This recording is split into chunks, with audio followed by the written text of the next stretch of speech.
Bonjour, chers membres du magazine en ligne courseapied.ca. Mon nom est Yves-François, Daniel Rio, et c'est avec plaisir qu'aujourd'hui, on va vous parler d'étirement. On va parler de trois choses, en fait. On va se demander, voir si ça prévient les blessures en course à pied. Et on va aussi parler du paradigme qui est véhiculé dans la course à pied, selon lequel les étirements pourraient prévenir les courbatures. On va parler de ça, voir si réellement ça prévient les courbatures. Et à partir du moment où on constate que c'est vraiment important de pouvoir faire des étirements, d'aller chercher de la souplesse, on va se poser la question, quand est-ce qu'il faut les faire? Donc, Daniel, qui est notre scientifique en chef dans courseapied.ca, c'est à lui que je vais poser les questions avec plaisir. Donc, première étape, Daniel, j'aimerais ça que tu me parles au niveau, je pense, le paradigme le plus important concernant les courbatures et les étirements. Parle-moi-en donc, voir. Bien, les étirements, ça ne prévient pas les courbatures. En fait, quand on étire un muscle, quand on est courbaturé, en fait, c'est parce qu'il y a eu des micro-lésions, des micro-déchirures à l'intérieur du muscle. Et la courbature vient avec l'inflammation qui sert à réparer ces muscles-là. Donc, si on s'étire après avoir fait un effort et qu'on a fait un gros effort, donc on a un petit peu de déchirure dans nos muscles, ce que ça a comme effet, c'est que, de un, ça ne peut pas réparer les micro-déchirures, puis de deux, ça peut même les exacerber. Dans le fond, ça peut encore déchirer un petit peu plus les courbatures qu'on avait. Puis pourquoi on a le réflexe de s'étirer après? Bien, c'est parce que quand on s'étire, souvent ça engourdit un petit peu les nerfs qui vont vers le muscle. Fait qu'on se dit, sur le coup, on a moins mal. Sauf qu'à long terme, ça ne prévient pas les courbatures. OK, donc l'idée de ce que si j'ai à résumer, c'est si je fais un exercice d'intensité, un peu comme des intervalles, et que là, je me dis, je vais m'étirer pour prévenir les blessures, pour prévenir les courbatures du lendemain. La première chose qu'on peut dire, c'est si on s'entraîne une intensité à un point que le lendemain, on a beaucoup de courbatures, on est capable de dire qu'on est allé trop loin. De légères courbatures sont acceptables, mais d'avoir trop de courbatures, c'est pas bon. Parce qu'on s'empêche d'aller chercher un entraînement, on va être obligé d'espacer l'entraînement, et là, le corps va être obligé presque pas de recommencer, là, mais ça va être moins intéressant. Il va s'adapter puis se désadapter avant qu'on ait le temps de se réentraîner. En partant, ce qu'on peut dire, c'est porter une attention particulière aux entraînements d'intensité pour vous assurer de ne pas aller trop loin, pour ne pas aller chercher trop de courbatures. Et je lance un défi aux gens, admettons, qui font des entraînements d'intensité vraiment élevés. Faites un test. Faites un test après un entraînement d'intensité. Choisissez un de vos deux côtés. Et dites-vous qu'après votre entraînement, prenez un des deux côtés et faites les étirements comme vous avez entendu que vous devez les faire pour prévenir les courbatures. Et écoutez votre corps le lendemain pour vérifier lequel des deux côtés va être moins courbaturé.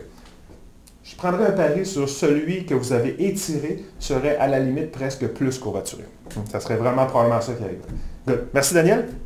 Deuxième question, c'est est-ce que ça prévient les blessures en course à pied quand on fait des étirements? Bien, s'étirer juste avant un entraînement, ça n'aide pas à prévenir les blessures, puis à la limite, ça peut même augmenter un petit peu le risque de blessure. Je vais t'arrêter un petit peu là. Ce que tu me dis là, ce que tu nous dis là, en fait, c'est ce qu'on voit régulièrement, par exemple, des gens avant d'aller faire un exercice, d'entraînement intense ou n'importe, on voit beaucoup de gens s'étirer les muscles. Ce que tu es en train de me dire, c'est qu'ils ne devraient pas le faire. Exact. Ou s'étirer très, très légèrement, puis à distance des entraînements. Si tu t'étires super légèrement, puis que c'est juste dans ta routine d'échauffement, ça peut aller. Mais tu sais, de garder un étirement pendant 15-30 secondes, puis un étirement fort, ben ça, c'est fortement déconseillé. Une espèce d'étirement qu'on se délie les muscles. À la limite, c'est correct, peut aller, c'est pas dangereux. C'est pas dangereux, exact. Mais si je vais faire un étirement avec une amplitude vraiment importante pour aller chercher la souplesse, à ce moment-là, on pourrait dire presque qu'il y aurait des chances de blessure. Ça peut augmenter les risques de blessure parce que c'est la même raison pour laquelle tantôt on se sentait plus confortable tout de suite après un étirement. Dans le fond, quand on s'étire, on sollicite beaucoup les nerfs qui sont dans le muscle. Suite à cet étirement-là, les nerfs sont un petit peu engourdis. Donc, ils font moins bien leur travail. Puis d'avoir les nerfs un petit peu engourdis, bien, ça augmente le risque de blessure en course à pied, surtout si on fait des intervalles. Ça augmente les risques de claquage musculaire, par exemple. Fait que si je m'étire avant, j'engourdis. Concrètement, j'engourdis mes muscles. Je vais moins les sentir lorsque je vais faire mes entraînements d'intensité. Ce qui m'amènerait à pousser plus loin que si je ne m'étais pas étiré. Donc, à ce moment-là, je pourrais dire que ça augmente les Ouais. blessures. Pousser plus loin, là, c'est vraiment dans le terme mécanique du terme. Dans le fond, c'est ça. ma jambe peut aller plus loin vers l'arrière parce que mon nerf, vu qu'il est engourdi, il n'y aura pas le réflexe de ramener, de dire à mon muscle de se contracter pour ramener le muscle. Puis là, c'est là qu'il peut s'étirer trop loin. Puis là, c'est là que ça peut créer un claquage musculaire. Ou Donc, une petite déchirure. à la question, est-ce que ça prévient les blessures en course à pied? Certainement pas si on le fait immédiatement avant l'entraînement. Exact. Okay. Alors, si jamais c'est bon, en fait, on prétend que c'est bon de faire des étirements, hein, aller chercher une certaine souplesse quand c'est probablement même prescrit par certains thérapeutes que vous rencontrez. Et à ce moment-là, qu'est-ce que tu conseillerais aux gens sur quand est-ce qu'on doit les faire, ces fameux étirements-là?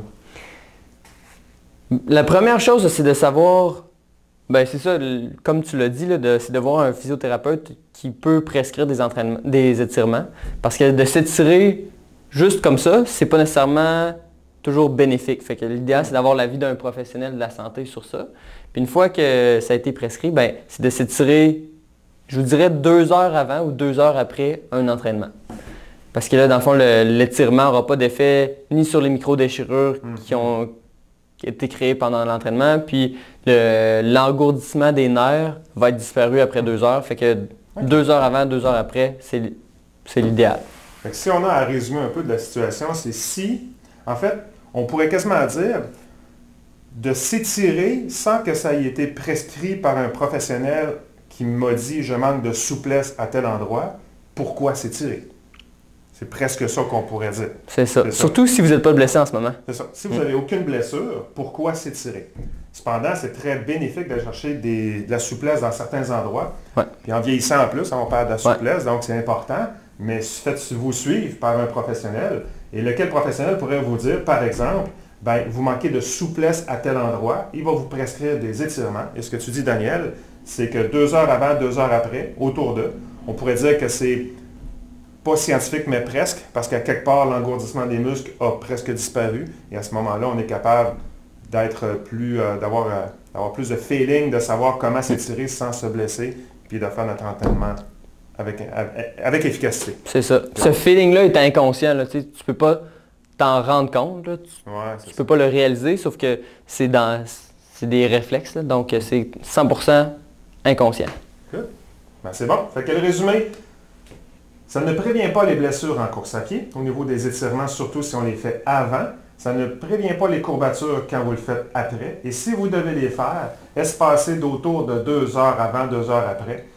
Puis ça va être votre professionnel qui va vous avoir prescrit des étirements. Puis ça va être extraordinaire. Donc c'est good. Ben, merci beaucoup. À la prochaine. Merci monsieur. Merci.